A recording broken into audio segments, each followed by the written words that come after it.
Welcome to our session, Robust and Accelerated Climate Change Action in Non-State Actor, the campaign of Race to Resilience.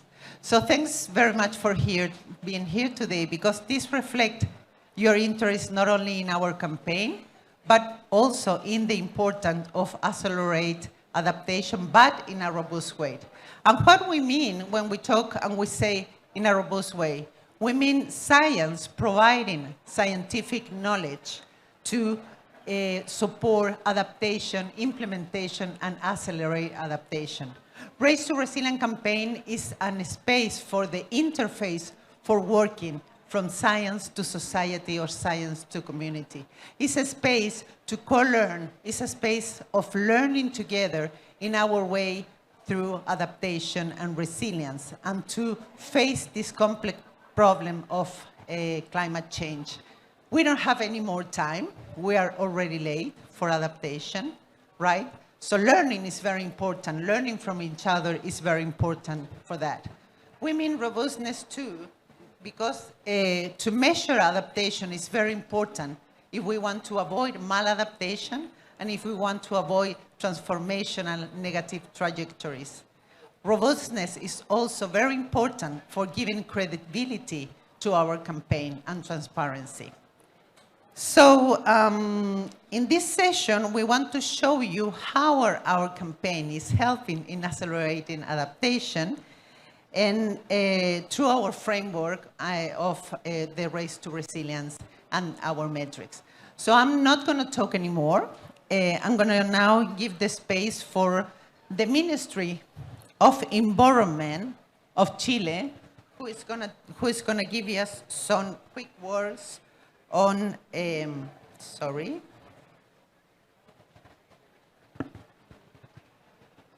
So Maisa, are you there? Maisa Roja? Hi, yes, Maisa. I'm here. Hi, Maisa. So nice to see you. So Maisa is going to talk about the importance of global adaptation and the need to acceleration building resilience. So welcome, Maisa. I'm we are very thankful for you to connect it today for our session. So just quick word, we have 5 minutes for Maisa. Hello, everyone.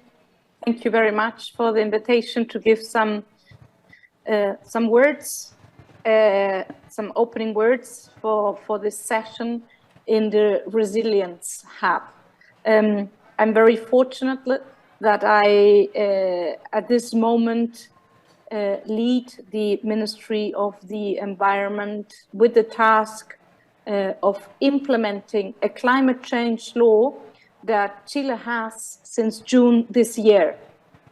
The climate change law says that Chile is going to be a carbon neutral country at the latest by 2050, which is the date that science tells us the world has to be carbon neutral if we want to have a chance of limiting global warming to 1.5 degrees. But the law also talks about resilience. The idea is that during these decades that are coming, we are going to build resilience in the country. And resilience against the adverse effects of climate change that we are already living. In the case of Chile, not the only, but one of the most important impacts that we are already experiencing is it's a very long drought. This year is almost finished, and we are expecting that 2022 is going to be the 14th year in a row with precipitation below 20, 30, and even 40% of our climatology. So the lack of precipitation is indeed one of the most important impacts that we have in Chile, and hence creating a society that is resilient to this lack of precipitation is a very important priority.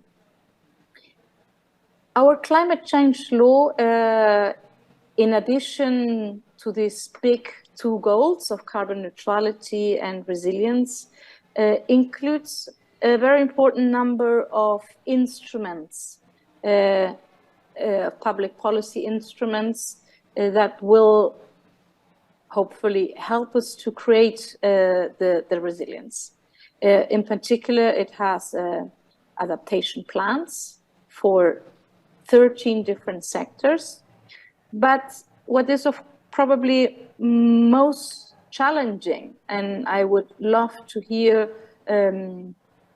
what the international community and the speakers of this session in particular have to say there, is that it has climate action plans for every sub-region. For Chile is divided in 16 regions, and also for each one of the 345 communes that has Chile.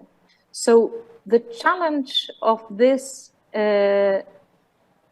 relationship between the central state that from Santiago, from its capital, is developing adaptation plans, and all the non-state actors, including subnational governments, is going to be one of the most, I would say, interesting and challenging work that we will have to do during the next 2 years, and then the implementation of those plans.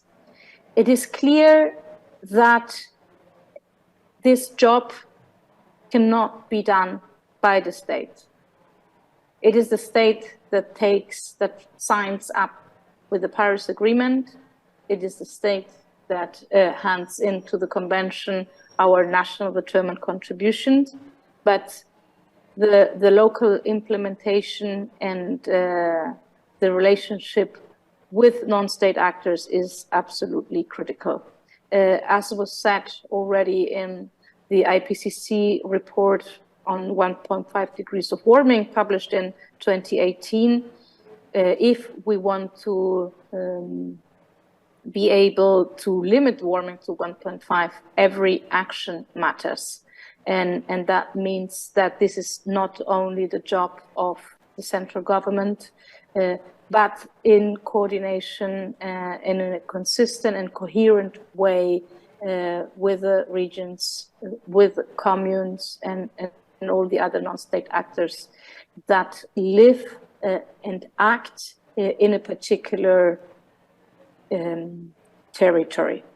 This is in particular a challenge in a country like Chile that, as I would imagine many other countries, is very centralized, extremely centralized, and which makes decision-making process, an effective decision-making process, very complicated, because Chile has also an enormous amount of geographical diversity. That means climate diversity, and hence also productive diversity, cultural diversity, etc. So to give the space for regions and municipalities to design and own their own adaptation plans, or more in general, climate action plans, it will have, I believe, a very important benefit in having effective adaptation and mitigation action. So with this, I will finish my intervention, and I will be very eager to be able to listen to what the rest of the panel has to say on how to accelerate climate action by non-state actors. Thank you very much. Wow. Thanks very much, Maisa. Well, Maisa mentioned very important points, and one of them is that government cannot do the work by themselves for adaptation. Everybody is needed if we really want to accelerate adaptation. And one of the actors that is very crucial, of course, is non-state actor. because a non-state actor, most of them are in the front line of receiving the impacts of climate change and adapt. So that is not us, but doesn't matter. Okay, so I would like now to invite Ian Todd. Ian Todd is from the Global Climate Action portal, so the GCAP, and also known as NASCA. And he will give us some words about the need to track climate action in a robust manner. You will hear robust manner and climate action and acceleration of adaptation many times in this session, because that is what we really are doing it, accelerating adaptation in a very robust way. So please, Ian, about 5 minutes. Thanks. Yeah, I'll be brief. I don't think I need 5 minutes, I hope. So I don't need 5 minutes, but I was going to start by saying, well, we need ambition when it comes to climate action, and we need commitments when it comes to climate action, and we need campaigns like the Race to Resilience to support and catalyze those commitments. But what we really need, and I think we've already heard it, is that time's running out for commitments. We need action on those commitments, and we need to be seeing the impacts of those commitments coming through. But of course, how do you actually understand what the impacts are, and what actions have been taken, what progress is made? This isn't easy, yeah? And I mean, that's what we are trying to do at the UNFCCC Global Action Portal, which indeed started as a tool which was mobilizing through commitments and raising ambition, but now recognizing that we need to go beyond that and to look at progress, which is not easy. You need the metrics, you need the understanding, you need the information, and particularly for resilience, I think, with its kind of multiple dimensions. We heard a little bit how, you know, resilience in one area is going to be or in a resilience plan, and an adaptation plan in one area is going to be different from a different one in a different area. So, you know, the development of metrics to be able to understand how these actions are progressing is really hard, yeah? So I think we would really, you know, I'm here to say we really welcome the work of the Race to Resilience in being able to develop a framework, but actually start being able to understand and be able to do this. So yeah, I'm very excited to hear more and to learn more about the framework today. We're also as well, you know, very interested in the dashboard that's been developed alongside that, because as well as showing progress, you know, you need to be able to publicize that progress, to provide transparency, and I think through that build trust, which can kind of help feed, I think, the possibilities of recognizing the opportunities and seeing what's working, and also, you know, correcting or changing direction, because not everything is going to work, you know. And I think we don't, you know, this is not going to be done and should not be done in a way which is finger pointing, you know. I think we all need to be working together on that. So, yeah, I'm very excited to hear more. And I would also like to add as well that it's not all about one set of metrics, right? You know, again, going back to the fact the complex it is here, that different metrics, different frameworks for looking at progress are going to be applicable at different levels. But I think we also welcome the Race to Resilience ambition and activity, and actually engaging with other sets of frameworks as well, so we can kind of collectively help understand the interplay of these, which I think can help everybody move forward towards meeting their goals, whether they be the subnational or on a national level. So, yeah, I'll hand it back and look forward to the rest of the... Thanks very much, Ian. And yeah, you mentioned also many important points, but one of them is collaboration. I think collaboration is also key for accelerating adaptation. So now we are going to have a space for a debate, and we are going to have Emily Beecham, if I pronounce it correctly. She's from the International Institute for Sustainable Development, the IIST, and she's part of the Race to Resilience because she's from the Methodological Advisory Group, which is an advisory body that is key for us for improving the metrics. So please, Emily. And we also had Sander Chan from CADMA, which is a community of global community of experts in incredible climate action. So thank you. Thank you.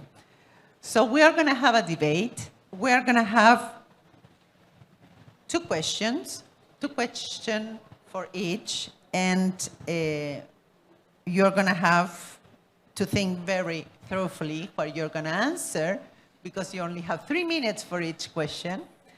So the first question is, do you consider it's necessary to advance from simple tracking which actions occur to a comprehensive framework on monitoring, evaluation, reflection, and learning on resilience, and why?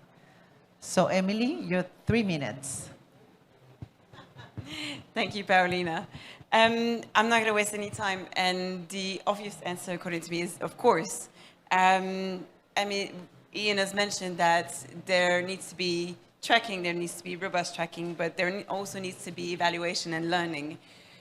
The limits of measurement and the limits of tracking is that you don't evaluate, and if you don't evaluate, you don't learn. And so how do you do adaptive management? How do you react and how do you adapt to increasing climate shocks and changes if you don't have evaluation and learning that goes together? Additionally, it's really important to not lose your idea in the middle of a panel. Yes, not lose your ideas in the middle of a panel.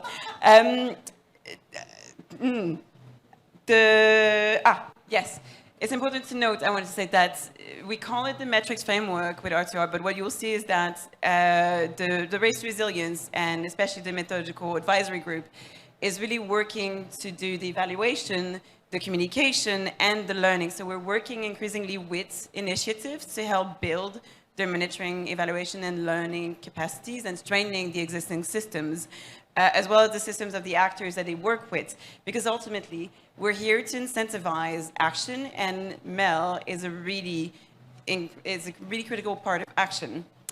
I'll leave it to that. Thank you. So, do we need a comprehensive framework? I would say, no, if that means that we have to track all possible action, because that's not possible. We also have to be extremely careful about putting reporting burdens on all kinds of actors, because we really are putting smaller, innovative initiatives at a disadvantage. But yes, if we track, then we have to make sure that promises are kept.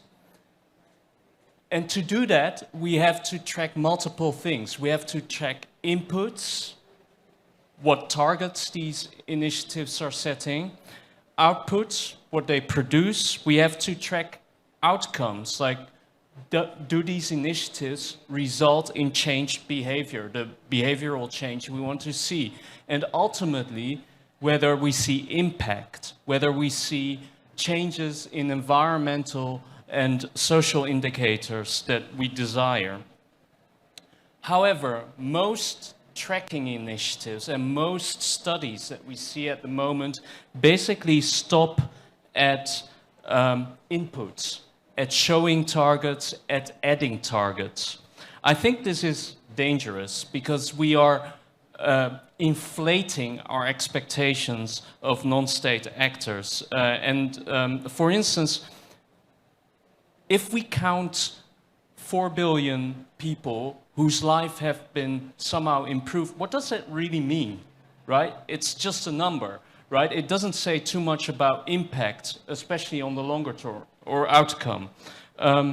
So we need to get clarity on that. So one thing that we are doing at Radboud University and the German Development Institute is we have developed a database, the Climate Cooperative Initiatives database, since 2014, where we track more than 600 initiatives, all initiatives that have been launched since 2014 at UN climate conferences.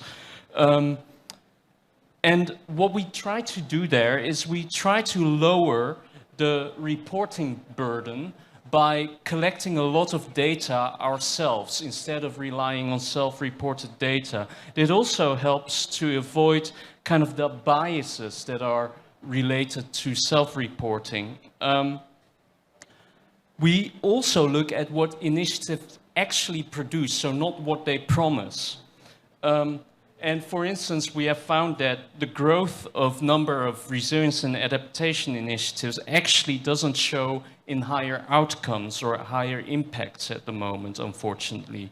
And also, very worryingly, since 2015, the share of outputs of activities by these initiatives in developing countries has been decreasing. And every year since 2013, adaptation and resilience initiatives are performing worse than mitigation initiatives.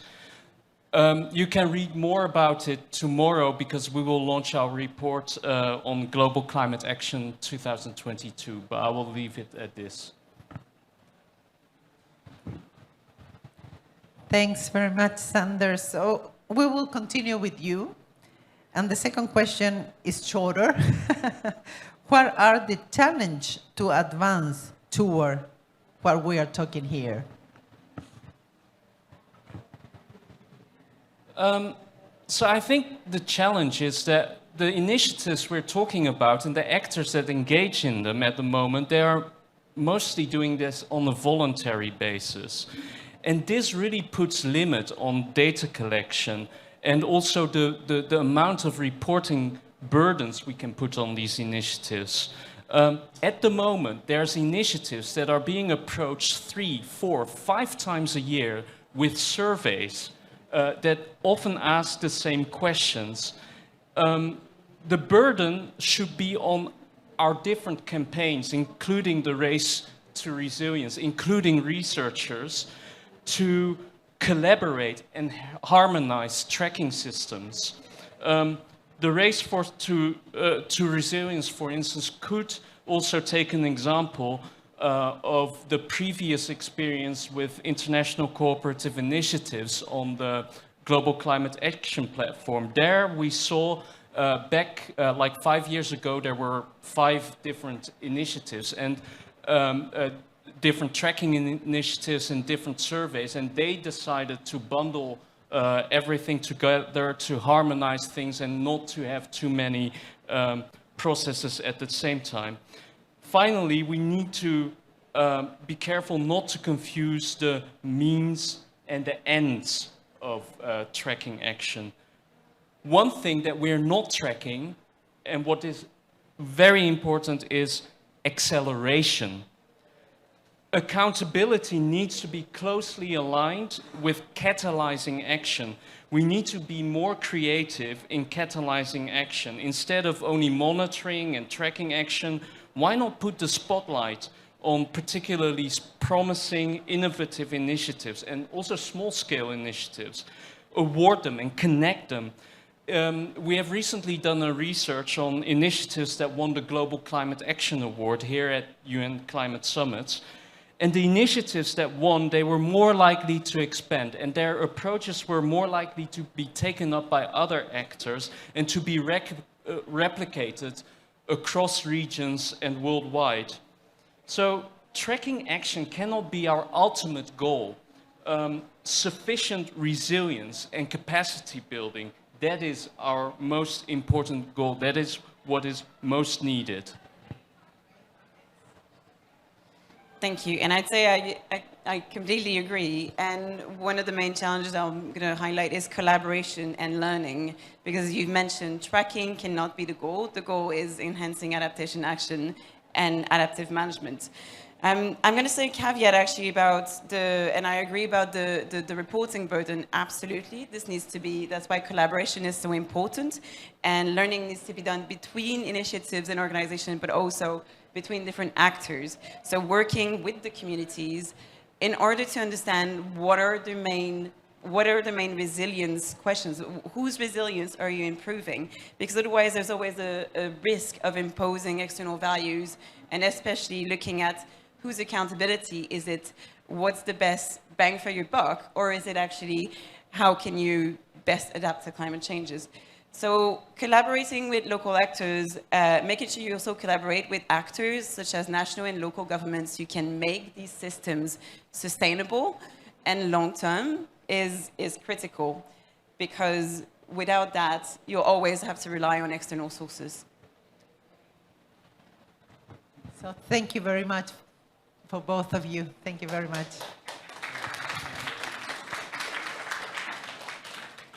So sorry, I was very rude. I didn't introduce myself. I'm Paulina Aldunce.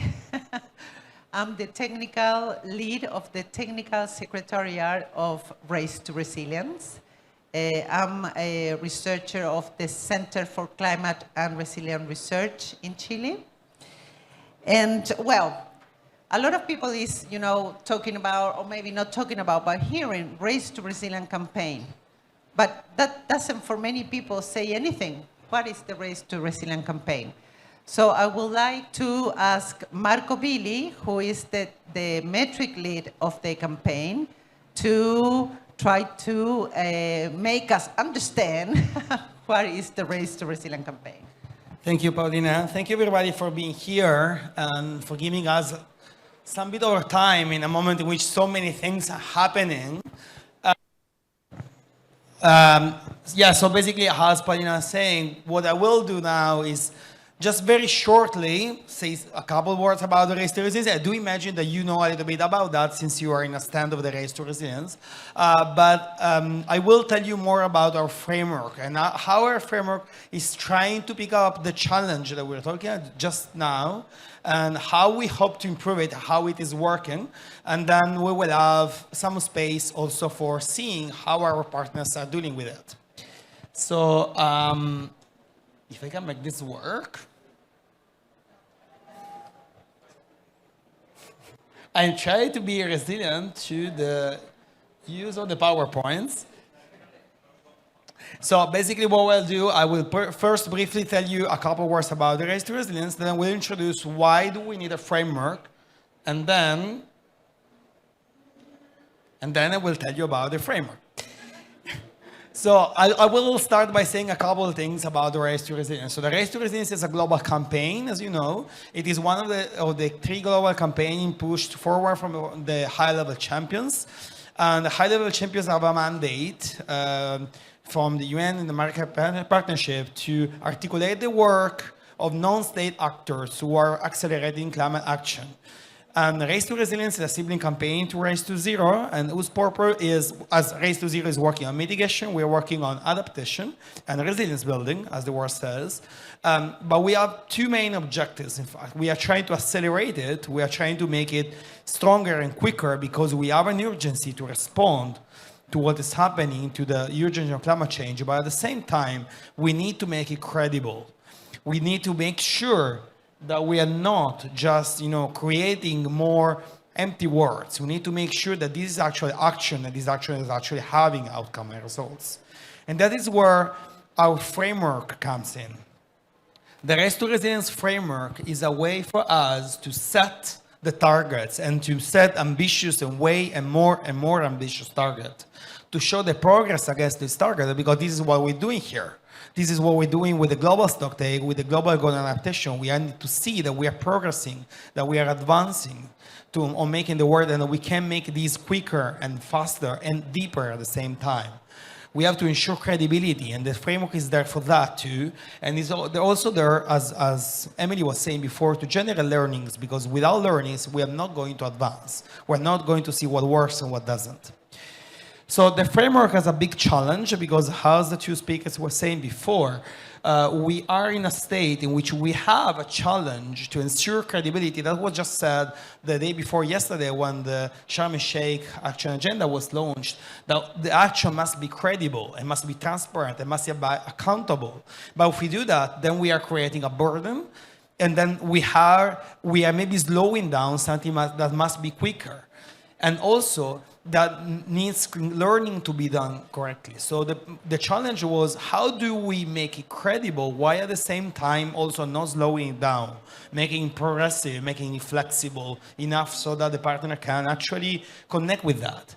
At the same time, we have the fact that we have so many different kinds of action or resilience with different objectives, different kinds of beneficiary, different scales, different actors pushing them. And we have to give account of this contextuality, but at the same time, we also have to give account of the fact that without some kind of standardization or translation between these different impacts, there is no way to track progress. There's no way to learn. There's no way to see what works and what doesn't. So again, the framework has this big challenge of trying to articulate these two kind of counteracting forces.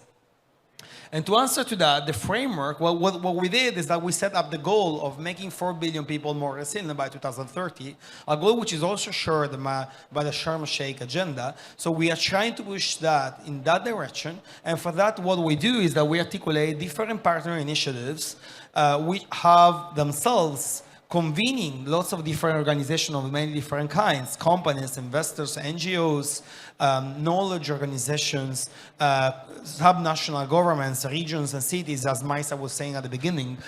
They're very important in pushing forward the action. And all of these are getting funding, are getting resources of very different kinds, and are putting them forward in very different kinds of actions. So what we need to do is, how do we translate these things that are happening into a shared goal which can show us the progress and fix an ambition for all of them.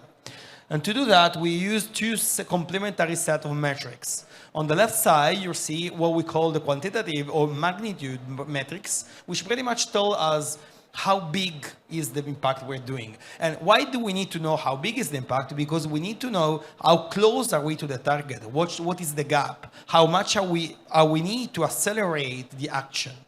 And so for us, the magnitude metrics pretty much are about expected direct impacts on different kinds of beneficiaries, pledged impact, how much do we pledge, how much are we committing to do, how much do we expect to do with the actions that we want to do. But at the same time, they also have to involve achieved impacts and how we track not only what we'd like to do, but also what we are actually doing and what are their impact. And this impact must be validated, must be proved, must be shown that they are going effectively based on evidence behind them.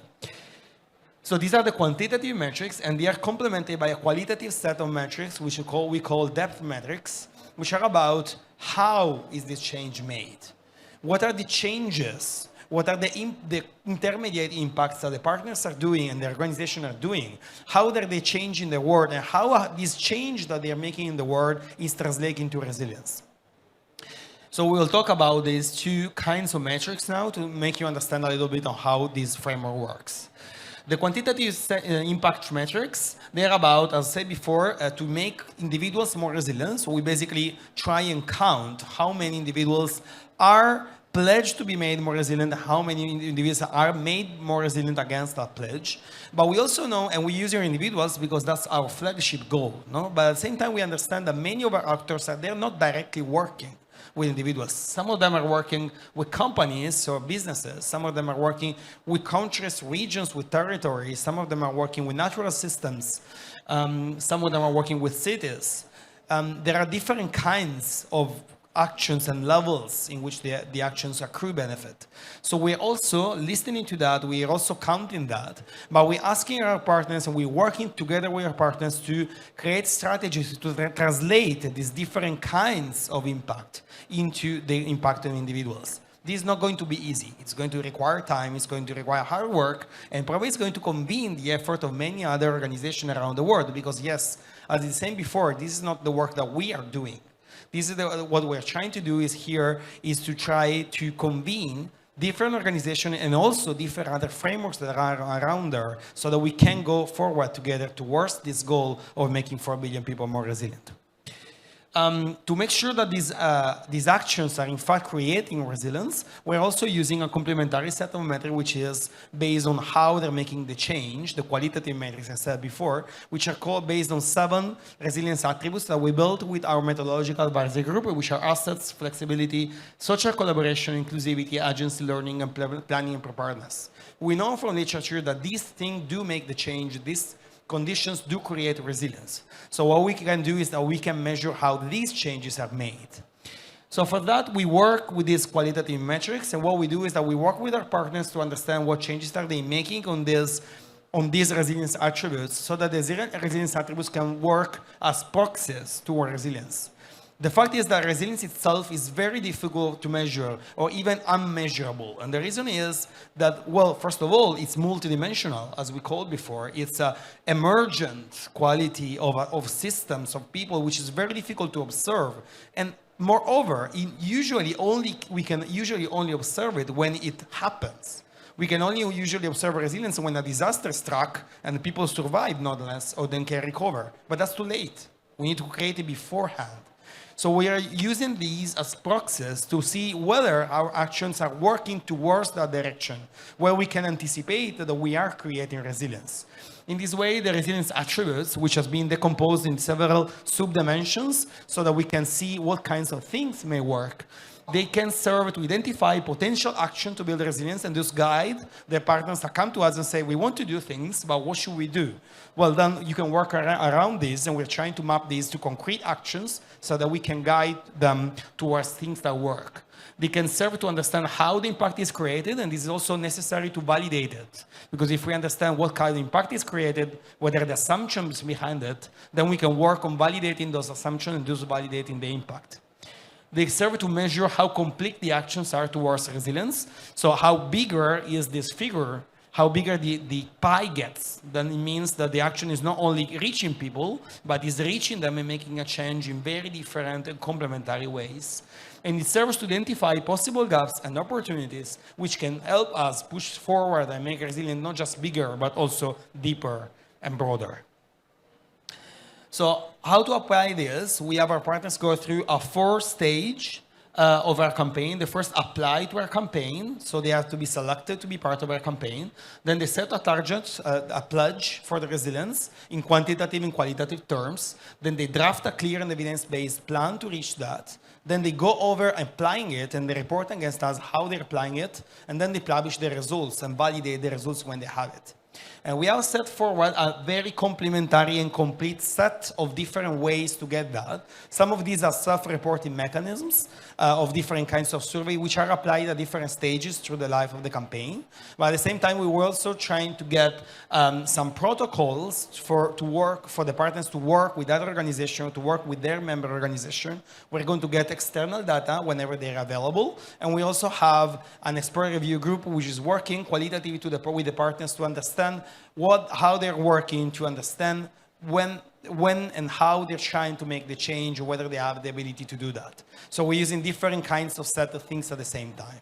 This is a progressive exercise, so we're not expecting to have this work at the first time. And so at this moment, we are only applying a part of this, while we're progressively applying more and more as our partners learn to do that, because we don't want to overburden them the first day with so many requirements.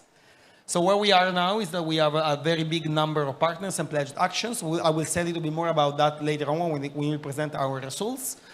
We have a framework, which is this one, which is going on to consultation now, because we want you to look on these and to comment over this, because this is not written in stone anywhere. And we have a data explorer, which I will present momentarily, which will show the results. But I will stop here now, and Paulina, get back to you.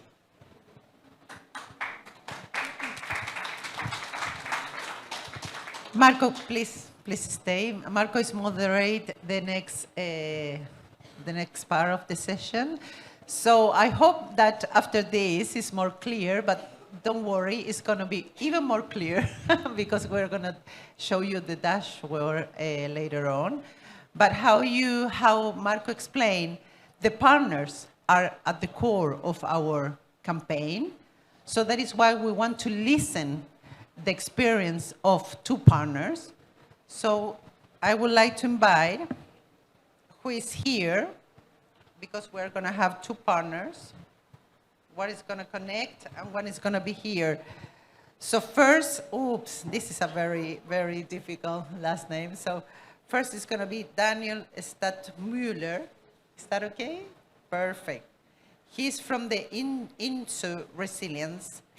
And we want to have also Sabina Carluccio, that she's supposed to be online. No? Okay. She said she had a connection problem, so maybe she will be able to connect, but otherwise we start with them. So Daniel, you are very privileged because you're going to have a little bit of more time. So Marco and Daniel, I would like you to talk a little bit about, from your side, from the eyes of the from the partners, what are the learning challenge in applying the framework? You can be very sincere. Thank you very much for having me. Maybe to start off and explaining what our initiative is and how we contribute to Race to Resilience. So the INSU Resilience Global Partnership is a multi-stakeholder platform with the objective to increase the resilience and protect the lives and livelihoods of vulnerable people by scaling up instruments of financial protection. So usually what we refer to as prearranged risk finance and insurance.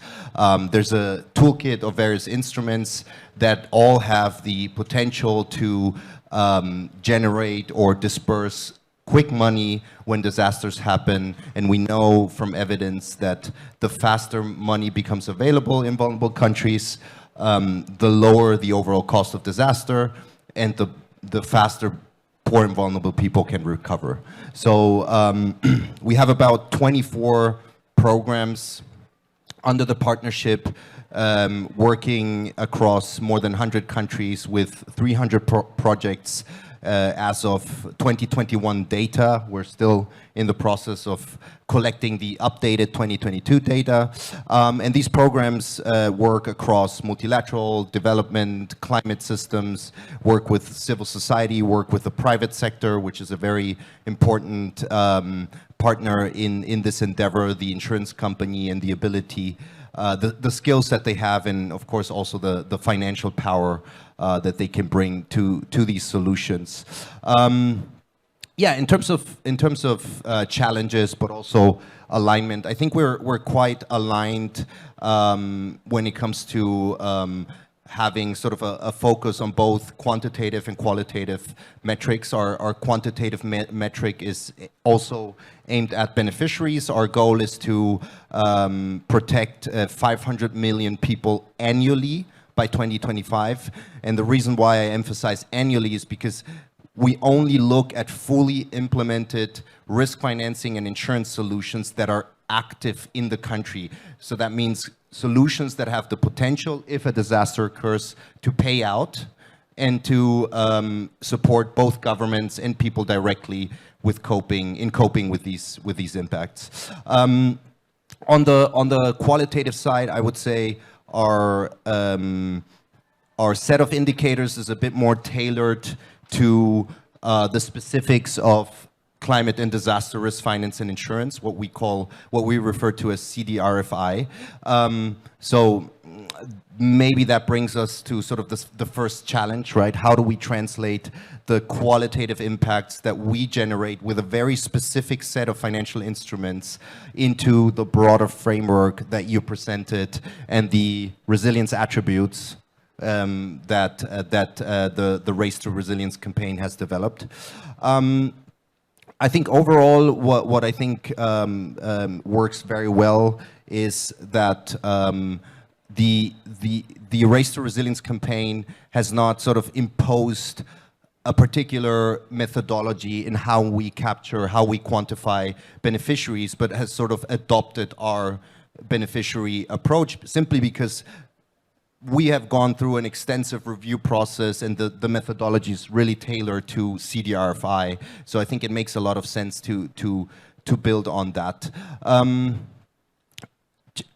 Challenges, I would say, is, well, I don't know if it was you or one of the panelists before who mentioned that the Race to Resilience campaign also builds on voluntary commitments, right? Voluntary contributions, reporting contributions, and that applies to us as well, right? So we have sort of a level of indirectness there where we put together the results of our partners and then channel them to the campaign, and we also rely heavily on the commitment and the willingness of our partners to provide data. And with that in mind, we need to be also concise. And I think you mentioned that reporting burdens, if we look at our programs, for example, they don't only have to report to us, but also to donors, to other initiatives. So we need to be very mindful about that and well, focus sort of on a periodic reporting, but one that is sort of carefully striking the balance in terms of how often and how much reporting is needed. Thank you very much. Well, you've been doing a wonderful job at it, so thank you very much for that. We will actually be able to see a little bit of what you've been doing in a short while during the video. I want to here invite you to the room Baja from the Resilience Hub. She is volunteered, since this is all voluntary, to be substituting the speaker who cannot be here. And we really thank you for this, and we'd like to love and to hear from you, from your initiative, what you're doing, and what will be your experience and challenges with Race to Resilience. Thanks.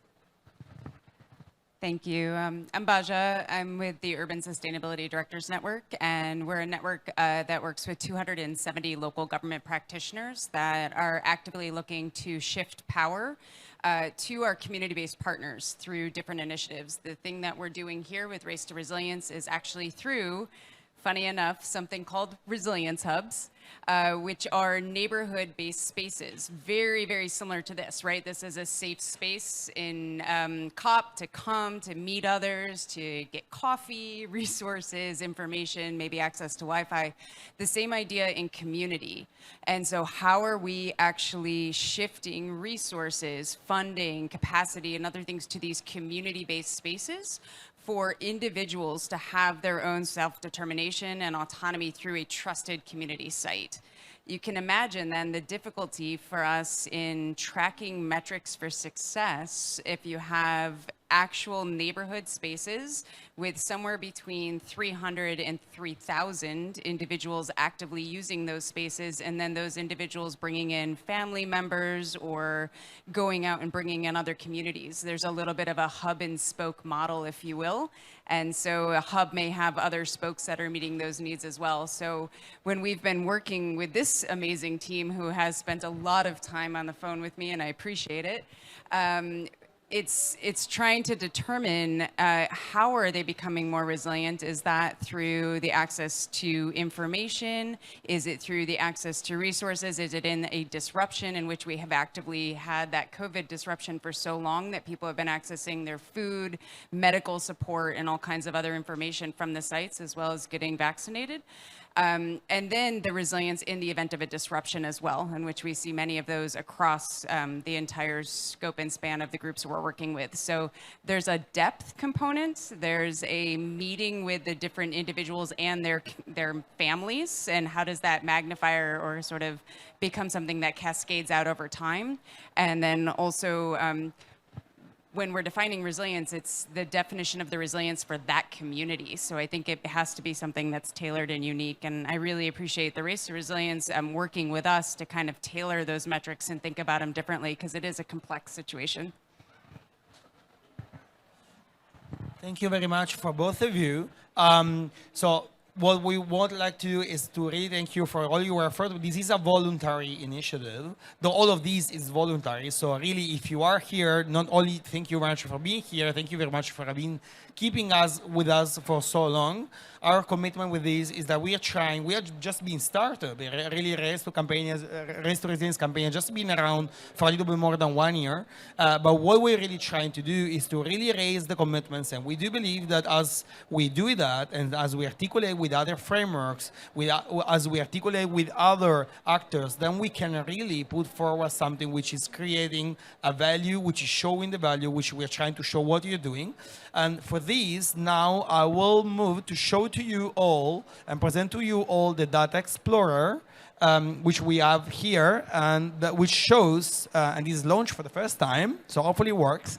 So since the internet has been kind of strange, and since part of resilience is preparedness and planning, so we planned ahead, and so we actually recorded this before, so this is a recorded presentation, will be here. Unfortunately, because of that, we will be seeing issue resilience data and data from the partner that were supposed to be here. We won't be seeing directly badges and the Resilience Hub data, but all of this is on the internet, so I do invite you to go and look at that whenever we stop on the session. Thank you very much, and please with the video.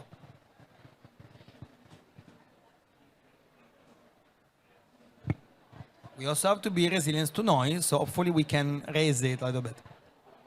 In the first part of the Explorer, you can find a brief description of the campaign and our framework. You can know more about this by clicking here or by visiting our full metrics framework available in our web page. After this brief description, you will find a first section on the quantitative or magnitude metrics, which give information about how many people and how many partners we have in the campaign. You can see here we have 36 partners at the moment, 26 of which have reported on pledges, and 19 are fully reported on all that we have asked up so far. These collectively account for more than 2,000 members organization over 175 countries. Here in green, you can see more information about how many of our partners have reported this particular information, and this will help you to better interpret the information that we're providing. Collectively, these partners are reaching almost 2.9 billion individuals over more than 550 cities, more than 260 regions, and almost 60 million hectares of natural systems. This is the pledge that I made so far to achieve by 2030. Here you can find some countries, a description of the countries in which they most operate, or the priority groups they are prioritizing their effort, and the key areas of action where they concentrate their actions. After this brief description of quantitative metrics, you will find a new section about qualitative and depth metrics, which are used to understand how the partners and their members are contributing to increase the resilience of people by making a change on key areas and attributes that we know are connected with the resilience. You can know more about the attributes by clicking here or visiting the metrics framework. Here you can see a depiction of which of the attributes are covered currently by the campaign and all its members. You can see that some attributes are fully covered up to the moment, while others will require more effort in the future. You can see these at the level of attributes or at the level of the subcategories of the attributes. Just below, you can find a description of each attribute and subcategory to know more about these and what do they mean. After this section, all of these that we show so far were aggregated data across all our partners. And after these, you can find information more in detail about each of our partners to understand what they are doing and how they are operating. We will start with the International Coalition of Sustainable Infrastructure, which was presented today. You can find a description, what they're doing, where they're operating, the areas in which they're making an effort, their regions and priority groups, and their pledges. And the pledges can be observed across different categories because in these cases, they are pledging on individuals, but also on cities. So you can see their numbers and you can see more information about the pledge. And you can see the attributes, the resilience attributes they are talking to their actions. You can do that for more than one partner. So for instance, we can also look at Instru Resilience. Again, we can see the description, what they're doing, the groups, areas in which they operated, they pledge. In their case, they only made a pledge on individuals. and then you can look at their resilience attributes. When you look at the resilience attributes, you can also get a description, a narrative description of what does that mean for them as particular attribute. For instance, in their cases, if you click on networking, which they declare they're doing a lot of it, you can get a narrative on how they are currently doing this. And this is a feature that will be improving a lot during the following months. After all this information, you can also get detail on the plans that they currently have in place to tackle and to achieve the pledge they made. In the case of Insure Resilience, there are 2 plans currently available. And for each plan, you can get a description of what the plan is, of the type of actions it includes, the number of projects it's having, and how they're working, the hazard they're tackling, the target beneficiaries across their plan, each plan. You must remember that the plans are the actions that are currently in place to achieve the pledge, but the pledge is up to 2030, so definitely more plans will be coming out in the next months. In general terms, I do remember you that all these Data Explorer will be updated and complemented as more information comes in and is updated by the partners. And we do hope that you find these tools useful both to understand the campaign and their members and the progress and effort they're making towards resilience, but also as a way to get opportunities and insights on how we can collectively make this work more resilient.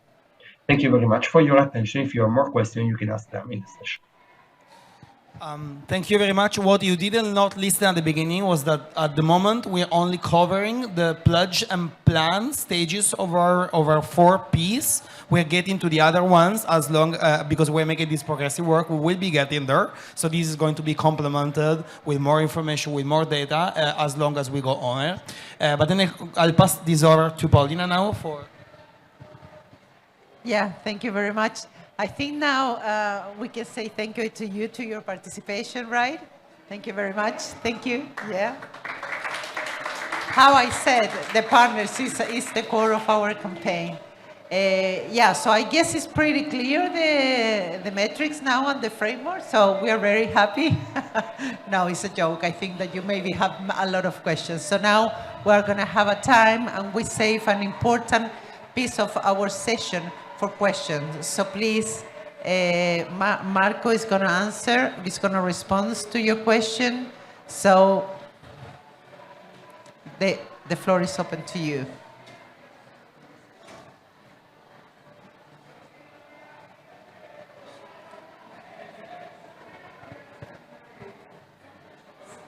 No questions, so that was clear, so crystal clear.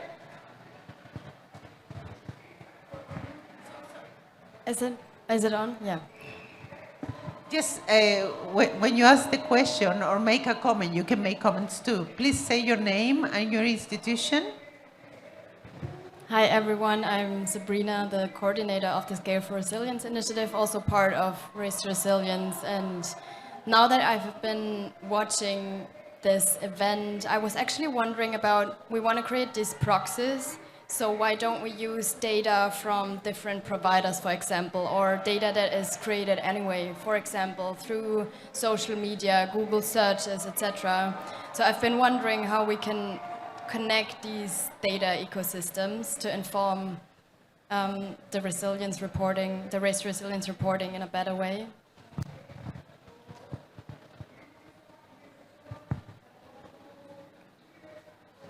Thanks for your question. So yeah, that's pretty much the plan. So what this year we very much focus on creating the framework, which we really needed because we need to understand what kind of information is needed to work with you and to kind of have a test bed of these and to show the results, to also show that we are advancing. We do believe that it is important also to show to the world that things are happening, that we are advancing, that there are progress going on. And of course, now what the next step will be is to be working with all the partners to, first of all, working with all the partners to see how we can better improve these, to get easier data, to make it easier, but at the same time to complement the information with external sources. So this is coming on next year.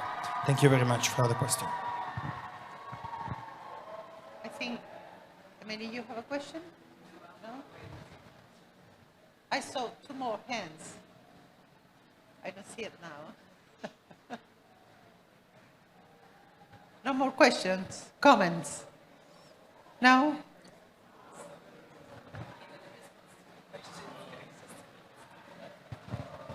Thank you, Marco. So I'm a little bit worried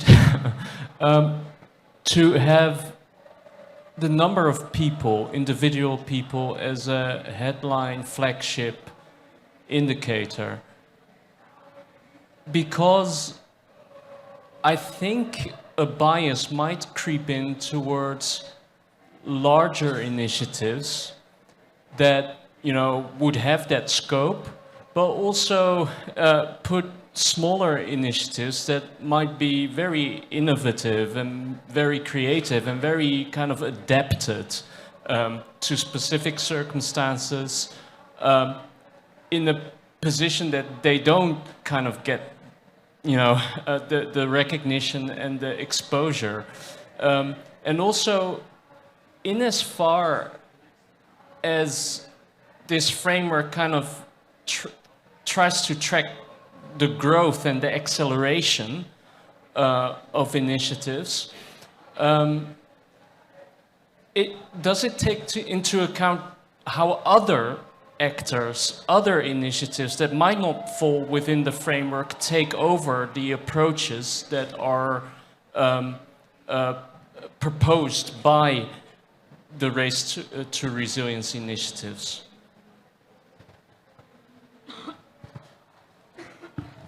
Well, that should be a concern. It is a concern. So there are always a concern where how do we fix a target which is useful, which is meaningful, which is really capturing what we're getting. That's with any target that happens. Of course, the point here is what happens if you only fix one target, you get to that. Now, I want to clarify, and so I thank you very much for your question, that the flagship goal of 4 billion is not our only target. It's there to remind us that ultimately resilience is about people. It's about reaching people, having an impact on people's lives, because people are the ones that in fact are, and particularly vulnerable people, are the ones that are suffering the most for that. So the reason that we have there the number of people is that what we want to avoid is to just say, we're making something which is making a company's business more resilient by itself, for instance, or it's making something which is not desirable resilient, because resilience is not even desirable by itself always. Sometimes we have things which are bad and they're very resilient.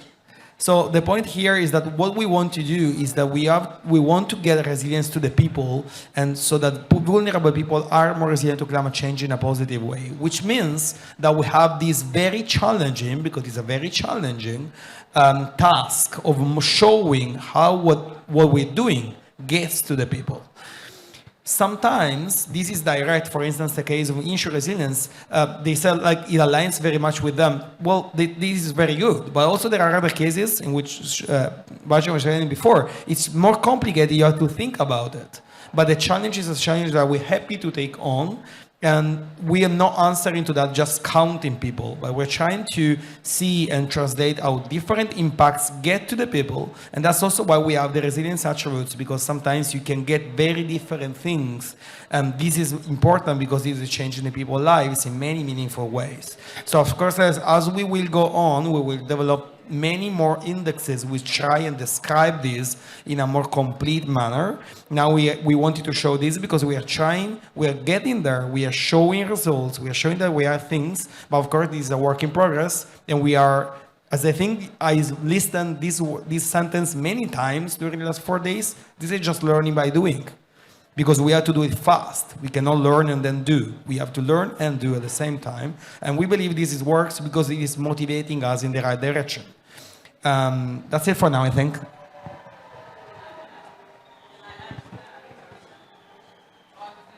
Oh, okay. So she's going to make a comment of... Sorry, she's going to make a comment of that. Yeah, thanks. I just wanted to add to Marco's comments. There's a party next door. Because of course the 4 billion goal is not ideal, because of course what does that tell us, and how can we make decisions, especially at lower level and devolved level, where we need adaptation to be done. But we also need to increase the visibility of adaptation, and that's to have a very clear political message. So Sure, personally, what does 4 billion people mean? Is that enough? Is that not enough? I'm not sure, but you know, we have something that drives and that catches people's attention. The other point is that we had 2 great examples. Thank you very much for the initiatives you came to talk, but we're also working with different types of partners, especially where we know that adaptation is most needed, especially locally led adaptation. So the metrics framework is also geared up to work with partners that have less databases and less availability of data, for example, working with theories of changes. And what I was talking about to bring capacity of different partners. So we're very conscious of that. And when you see about the broader initiatives and the number of members under it, at some point the Race to Resilience will have to go and work through the initiatives to get through these more local level partners. So that's something we're really aware about. Thanks. Thanks very much, Emily. Thank you very much. Mary Stewart from Energetics in Australia. How do you reconcile the numbers at the bottom and make sure that you're not counting people twice? So how can you be sure that each of your projects is independent, and does it matter?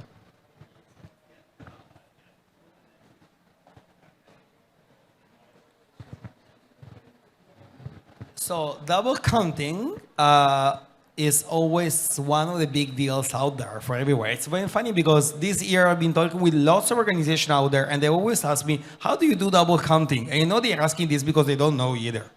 The answer is, if we have the data, like if we have more precise data, we can do it. If we get to see, for instance, that initiatives are creating resilience on certain groups. I don't need the list of the names, but I can get, in which groups, in which territories they're building resilience. Then what I can do is that I can analytically state how much of the percentage of the people that we're getting, and that's where we are getting to. But to do that, to get to that, we need data, and that's why we are progressing to try and make it possible to work with the partners so that it's easier for them to get external data to also to complement that. Again, you have to think of making 4 billion people more resilient, not just as an additive thing.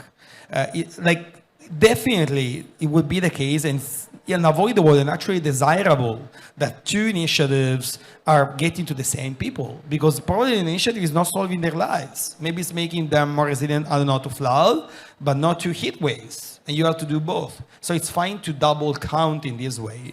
But the point is, how do we understand that we are making a change complete on them? And that's where the resilience attributes come in. And that's where the precision of, we're making this resilience on flooding and heating, because then what we can say is that we're not double counting them. We are adding them we're adding the different ways in which the same people have been made more resilient. So this is the way in which we are going with our indexes. I was saying before, we are going to make more precise, more complete indexes as we go forward. Now, at this moment, our partners are just getting started as we are. So they're just making pledges. They're saying, this is what I want to do. They're starting to make plans. But then as long as they will go onward on reporting on this, we will work with them to make sure that we are understanding what they do in a way in which we can report on this.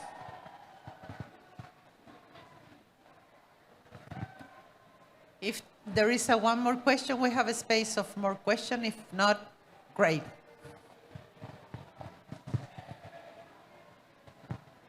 Thank you. My name is Bernardita Mancilla. I work for Manuya, which is a consultancy company in Latin America.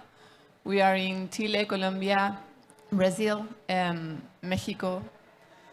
And my job is to help organizations to make the pledges, either for Race to Zero and now Race to Resilience. And when I say organizations, it's basically private organizations. We work with all kinds of sectors. The usual question is, for companies, how do I make the pledge if I don't know how to calculate my baseline? Then how do I know if it's going to be too difficult for me?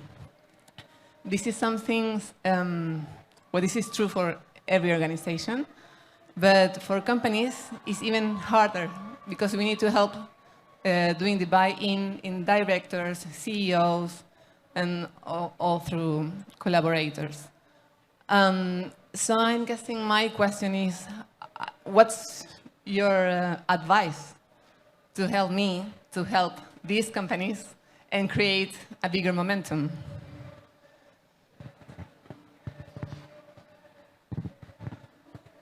That is a very good question. All the question has been very good.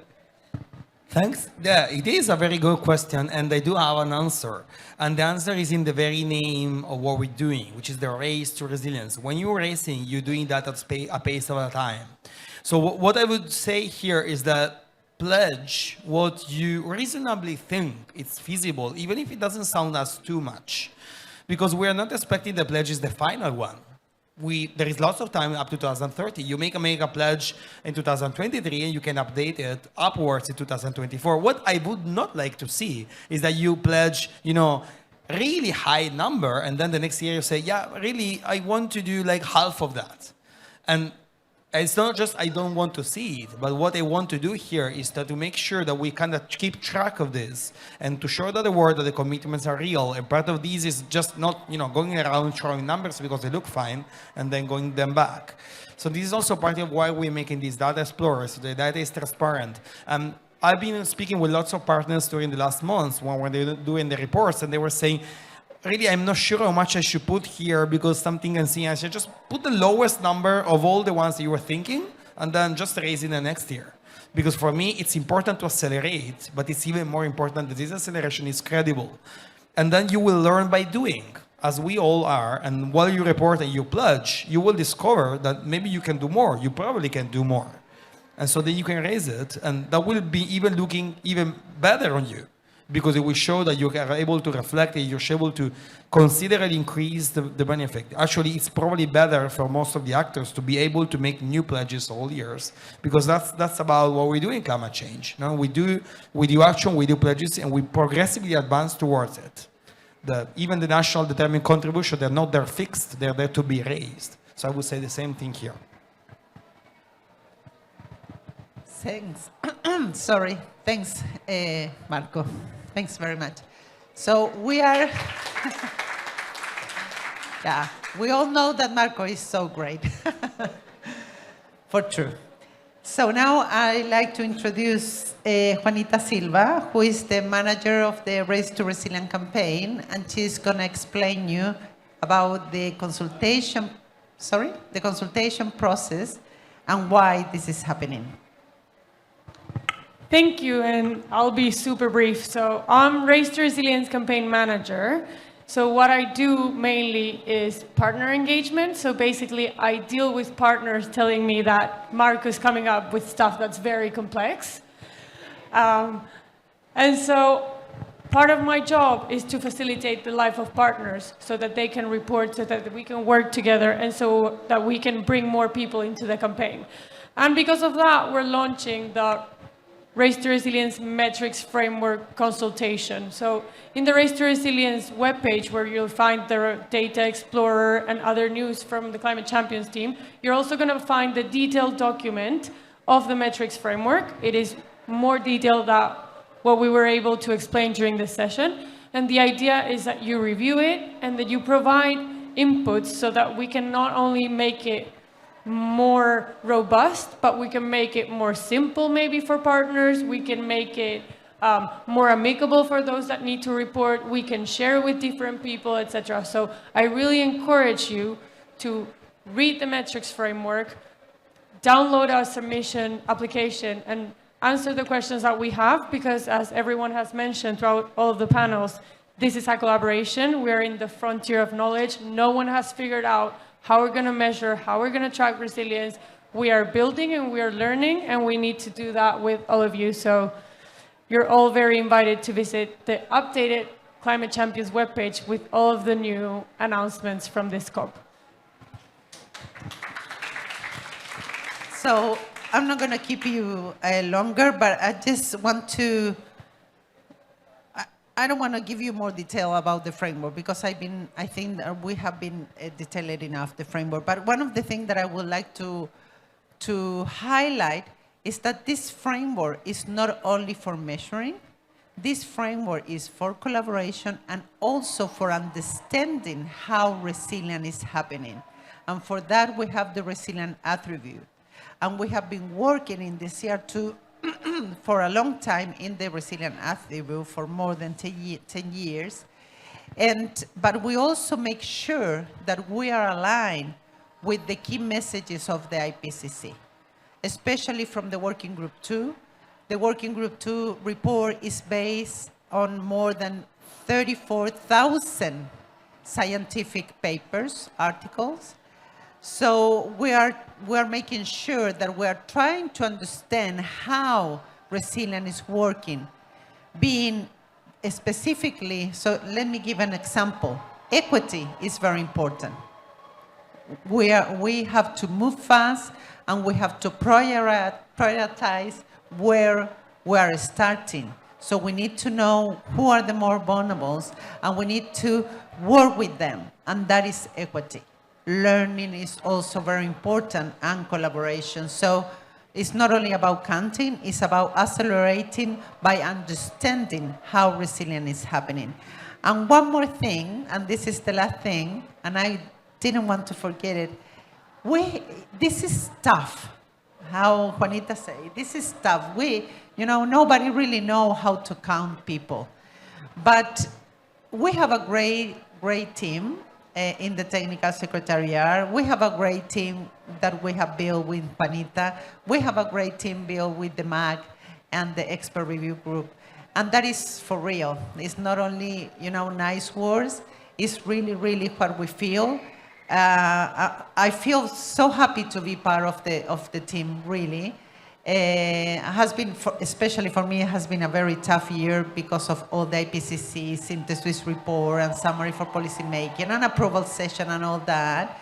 But the team is what I think that keep us together, working in this very hard task. So this is for real. I really, really appreciate the people that is working in this campaign. And this is really, Nelish one, many other names. This is really, really coming from my heart, and I'm pretty sure that I'm represented, I hope, many of you. So thank you very much. Thank you.